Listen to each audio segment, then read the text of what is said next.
ఉద్యోగులకి సంబంధించి ఇప్పుడు అనూహ్యమైనటువంటి మద్దతు ఏంటంటే, ఒక పక్కన జగన్మోహన్ రెడ్డి, రెండో పక్కన వైఎస్ఆర్ కాంగ్రెస్ పార్టీ మీడియా. జగన్ టైంలో ఉద్యోగుల సమస్యల పరిష్కారం కావాలి. ఈనాడు జ్యోతి, చంద్రబాబు నాయుడు, లోకేష్, పవన్ కళ్యాణ్. ఇప్పుడు అదే ప్రభుత్వం అధికారంలోకి వచ్చింది. వాళ్ళు ఆ సమస్యలు పరిష్కరించరు. అప్పుడు ఉద్యమం జరుగుతుంది, ఇప్పుడు ఉద్యమం జరుగుతుంది.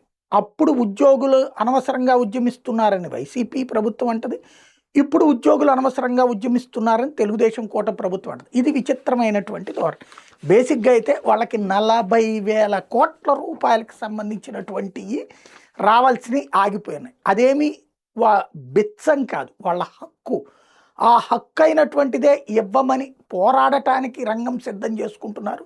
కానీ వాళ్ళ మీద సామ దాన భేద దండోపాయాలు ఉపయోగించి అడ్డుకోవడం అన్నటువంటి ప్రయత్నం జరుగుతుంది. అంటే కొట్టరు, తిట్టరు, కానీ వాళ్ళని ఎక్కడ ఎలా నొక్కి నేతని ఒత్తిడి చేసి కంట్రోల్ చేయాలో ఆల్రెడీ ఎక్స్పీరియన్స్డ్ ప్రస్తుతం ఉన్నటువంటి వాళ్ళు. కాబట్టి ఏం జరుగుతుందో చూడాలి.